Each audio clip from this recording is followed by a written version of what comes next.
Sa ngalan ng Ama, ng Anak, at ng Espiritu Santo.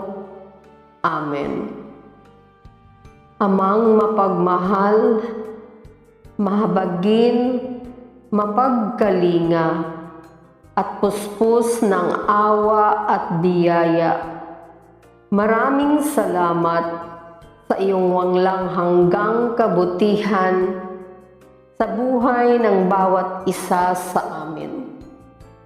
Patawad sa lahat ng aming mga pagkukulang, sa mga paulit-ulit na pagkakasala na nagagawa namin laban sa iyo, maging sa aming kapwa. Ikaw ang nakakakita sa amin, sa aming mga iniisip, at kung ano ang nariyan sa aming puso.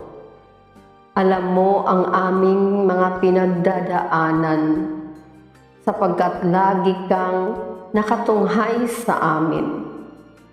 Ama, hipuin mo ang aming mga pagod na katawan, puso at isipan. I-restore mong muli ang aming mga buhay espiritual. Lahat kami, O Diyos, ay tanging Ikaw lamang ang makapagbigay ng ibayong kalakasan. Hindi lamang sa pisikal, kundi lalo't higit sa aming mga buhay espiritual. Palakasin mo ang bawat isa sa amin na patuloy na maranasan namin ang kaaliwang nagmumula sa iyo at ang ibayong pag-asa, nawa ang siyang patuloy na maghari sa aming mga puso.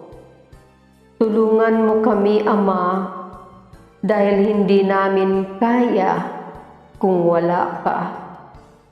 Ikaw lang ang aming lakas at tagumpay. Sa pangalan ng aming Panginoong Hesus, patuloy kaming nagpakumbaba sa iyo at sumasamo at idinadalangin sumasa amin nawang lagi ang lakas, kaaliwan at pag-asang nagmumula sa iyo. Maraming salamat, Panginoon.